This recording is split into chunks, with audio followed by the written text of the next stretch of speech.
Hello viewers, எல்லோருக்கும் வணக்கம். இன்னைக்கு நம்ம உடனடி சமையல் சேனலில் பார்க்க போகிற ரெசிபி ஆனியன் பக்கோடா. ரொம்ப கிறிஸ்பியாக நம்ம வெளியில் கிடைக்கிற அதே டேஸ்ட்டில் வீட்லேயே எப்படி செய்யலான்னு பார்க்கலாம்.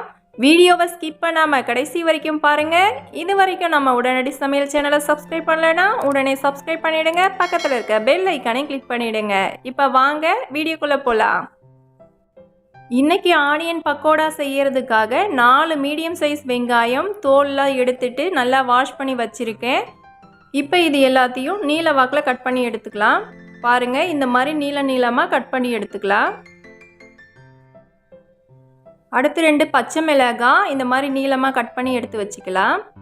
இப்போ இது எல்லாத்தையும் ஒரு மிக்சிங் பவுலில் எடுத்து வச்சுக்கலாம். இப்போ இதில் 1 டீஸ்பூன் அளவுக்கு மிளகாய் பொடி சேர்த்துக்கலாம். இது காரம் கரெக்டாக இருக்கும். நம்ம பச்சை மிளகாவும் போட்டிருக்கோம். இந்த மிளகாய் பொடி அளவும் கரெக்டாக இருக்கும். அடுத்து 1 டீஸ்பூன் தனியா பொடி சேர்த்துக்கலாம். அடுத்து 1/2 டீஸ்பூன் ஜீரக பொடி சேர்த்துக்கலாம். நல்லா வறுத்துட்டு பொடி பண்ணி சேர்த்துக்கலாம். ரொம்ப வாசனையாக நல்லா இருக்கும்.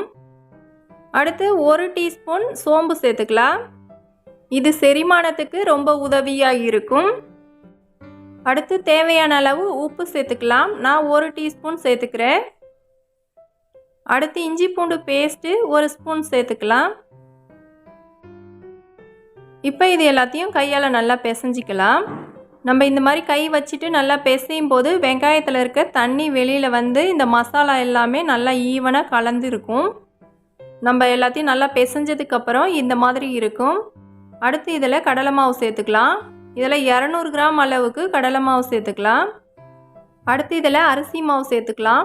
1/4 கப் அளவுக்கு அரிசி மாவு சேர்த்துக்கலாம். நம்ம எந்த கப்பில் கடலை மாவு எடுத்தோமோ அதே கப்பில் 1/4 கப்பு சேர்த்தா கரெக்டாக இருக்கும். இப்போ இது எல்லாத்தையும் கையால் நல்லா பிசைஞ்சிக்கலாம். இப்போ இதில் தண்ணி எதுவும் சேர்க்கக்கூடாது. தண்ணி விடாமல் கையால் நல்லா ஃபஸ்ட்டு பிசைஞ்சு எடுத்துக்கலாம். இப்போ இது எல்லாத்தையும் நல்லா பிசைஞ்சாச்சு. இதில் 2 ஸ்பூன் அளவுக்கு தண்ணீர் சேர்த்துட்டு நல்லா பிசைஞ்சிக்கலாம். பாருங்கள், இப்போ எல்லாத்தையும் நல்லா பிசைஞ்சாச்சு. பிசைஞ்சதுக்கப்புறமா இந்த மாதிரி கன்சிஸ்டன்சியில் இருக்கணும். வெங்காயமும் கடலை மாவும் இந்த அளவுக்கு இருக்கணும். பிசைஞ்சு முடித்ததுக்கப்புறம் வெங்காயம் அதிகமாக இருக்கிற மாதிரி தோணுச்சுன்னா அப்போ 2 ஸ்பூன் கடலை மாவு மட்டும் சேர்த்துக்கோங்க, கரெக்டாக இருக்கும். அடுத்து ஒரு கடாயில் பொரிக்க தேவையான அளவுக்கு எண்ணெய் ஊற்றி காய வச்சுக்கலாம். எண்ணெய் மிதமான சூடானதுக்கப்புறம் நம்ம பக்கோடா போடலாம். கொஞ்சம் கொஞ்சமாக மாவு எடுத்து இந்த மாதிரி பிசைஞ்ச மாதிரி விடுங்க. ஒன்று மேலே ஒன்று போடாமல் தனித்தனியாக போட்டுக்கலாம். எங்கே காலியாக இருக்கோ அந்த இடத்துல பார்த்து போட்டுக்கலாம். பக்கோடா போட்டு முடித்ததுக்கப்புறம் ஸ்டவ்வை மீடியம் ஃப்ளேமில் வச்சுக்கலாம்.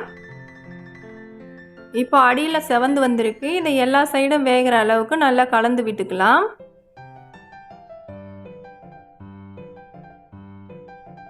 இப்போ இது மீடியம் ஃப்ளேமில் மட்டும்தான் வேகணும். நீங்கள் ஃபுல்லாக வச்சிட்டிங்கன்னா சீக்கிரமாக கருகி போயிடும், டேஸ்ட்டும் வராது, நல்லா இருக்காது. அதனால் நீங்கள் மீடியம் ஃப்ளேமில் மட்டும்தான் வேக வைக்கணும். இப்போ பக்கோடா நல்லா வெந்துடுச்சு, நல்லா கிறிஸ்பியாக இருக்குது. பாருங்கள், எண்ணெய்லாம் நல்லா பபுள்ஸ் அடங்கி நல்லா வெந்து வந்திருக்கு. இப்போ இது ரெடி ஆகிடுச்சு, நம்ம எடுத்துடலாம். இப்போ மீதம் இருக்கிற மாவையும் நம்ம அதே மாதிரியே பக்கோடா போட்டு எடுத்துக்கலாம். ஈவினிங் டைமில் ஏதாவது சாப்பிடணும்னு தோணுச்சுன்னா இந்த மாதிரி கண்டிப்பாக செஞ்சு பாருங்கள். நான் சொல்கிற அளவுகளில் நீங்கள் எல்லாத்தையும் செஞ்சு சாப்பிடும்போது உங்களுக்கு ரொம்ப சூப்பராக இருக்கும். கடையில் கிடைக்கிற அதே டேஸ்ட்டு உங்கள் வீட்டில் நீங்களும் செஞ்சு சாப்பிட்லாம். இதை செய்யறதுக்கும் ரொம்ப டைம் எடுக்காது. நம்ம 2வது போட்ட பக்கோடாவும் நல்லா வெந்துடுச்சு பாருங்கள், நல்லா கிறிஸ்பியாக இருக்குது. இப்போ இதையும் எடுத்துடலாம். அடுத்து இதில் கொஞ்சம் கருவேப்பிலை சேர்த்துட்டு பொரிச்சு எடுத்துக்கலாம்.